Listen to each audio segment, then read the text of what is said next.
Time now to take a look at the French newspapers with Florence Villamino. Hello, Florence. Hi, Claire. How are they reacting then to that press conference by François Hollande? Well, as you can imagine, all the press today is picking it apart, trying to see just how he did yesterday. Let's start by looking at Libération, which says that Hollande sort le grand jeu, which I guess you could translate as Hollande pulls out all the stops, except for it's a play on words in France because, as you can see, jeu there is written J-E, which means me, because in fact, the whole point of the exercise yesterday was for François Hollande to put himself in the spotlight, defend his policies, and to, in a way, justify the fact that he's president of France, especially because he's at a record low in opinion polls. So this was very much a PR campaign for the French president.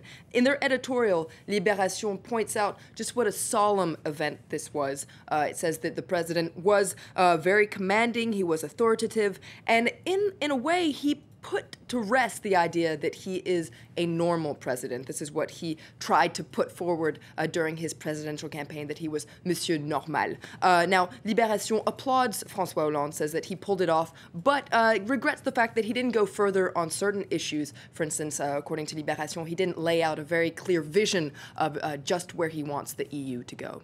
And the Catholic newspaper La Croix also thinks that he did a pretty good job. He was pretty convincing. That's right. Here it is on the cover of La Croix today. Hollande assume. So Hollande assumes his responsibility. Now, La Croix points out that though this was a press conference for journalists, it was in fact a rendezvous with French citizens in general, and indeed European partners as a whole. And so in their editorial, they also wonder, did he succeed? And they say, yes, he did, insofar as he did manage during this long press conference to explain and defend his 6 months in office.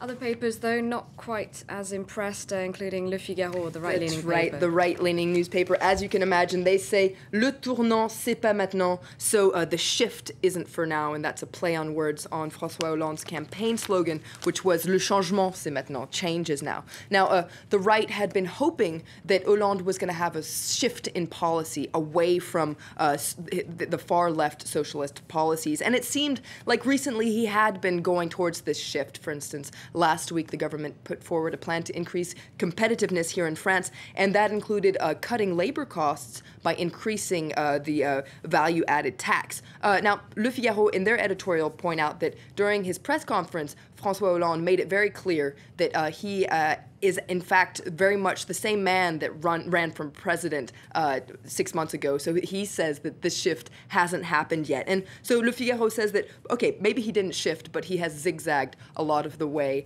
in the past 6 months. It's interesting to see how the far left is reacting, though, because they actually think that this shift has occurred. They believe that Hollande has shifted towards the right, towards neoliberalism. So there you see the cover of L'Humanité today that says, in the fear of the market. So that's how the communist newspaper sees his press conference yesterday. It was all in fear of the markets. And in their editorial, L'Humanité also makes fun of, or pokes fun rather, at Hollande's campaign slogan. They say that he's pushed all change until much later.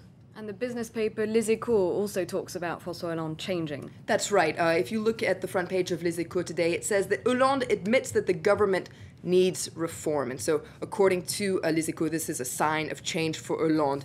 He said that the problem is the weight of public spending in France. And that's surprising for a socialist president. Now, he defended cutting social charges for employers, all the while saying that his priority is to fight unemployment. And so, in their editorial, Les Echos says that this is proof that a social liberal is at the Élysée Palace right now. So that's what they're saying that he's transformed himself into.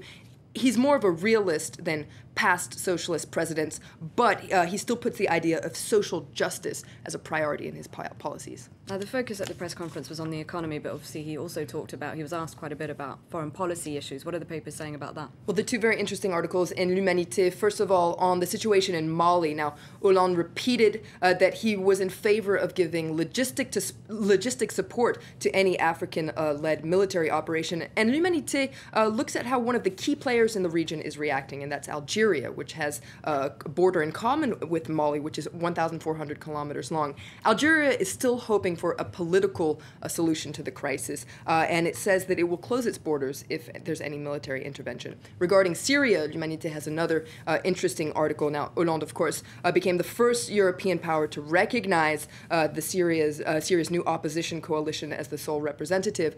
Yesterday, the foreign minister met in Cairo with representatives to explore all options. Okay, thank you very much, Florence, for taking us through the French newspapers.